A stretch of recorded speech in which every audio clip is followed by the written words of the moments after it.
What's up mga ka-fingerstyle? May request dito si Idol. Can't help falling in love na tutorial naman daw. So, pagbigyan natin si Idol.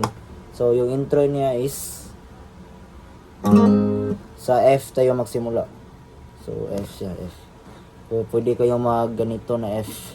Bali shortcut. Pero yung thumb nyo is nasa dito. So, una i-pluck is dito. Sa 5th string, tapos 3rd fret.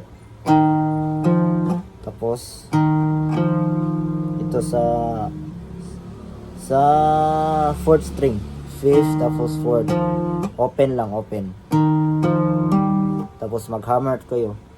Hammer dito sa 2nd fret. Tapos open sa 3rd string. Ganun. So ganito siya. Tapos sa F, mag-F na kayo. Mag-F. Pwede din ganito yung F niya. Kapag hindi kayo sanay sa ganito. So, ganito siya.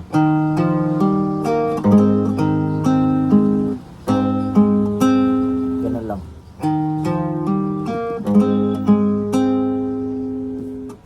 So, yun lang. Tapos niyan, G. So, yung i-pluck niya is dito. 6th string and 2nd fret. So, ganito siya. So, ganito na siya, guys.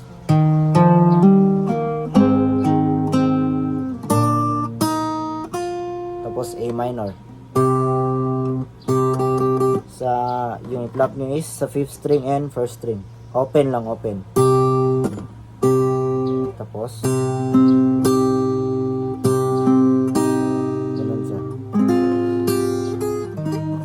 ganito na siya.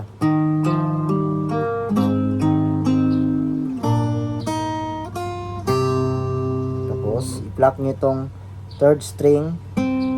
Tapos, sa 1st string. So, pag ganun siya.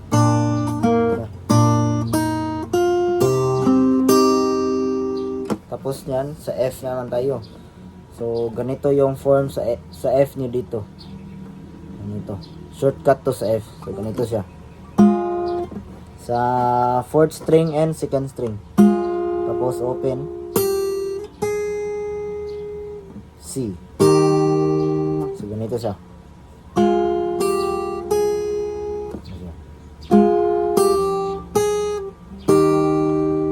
Tapos, dito sa 3rd string. Tapos, 1st string. So, ganito na siya lahat.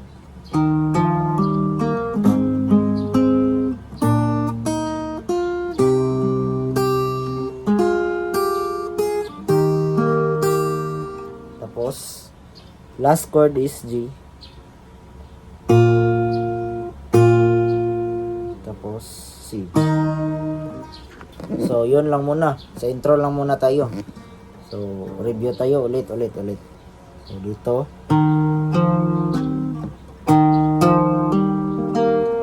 F. Tapos, G. A minor. F, tapos G, tapos C. So yun lang kadali yung intro.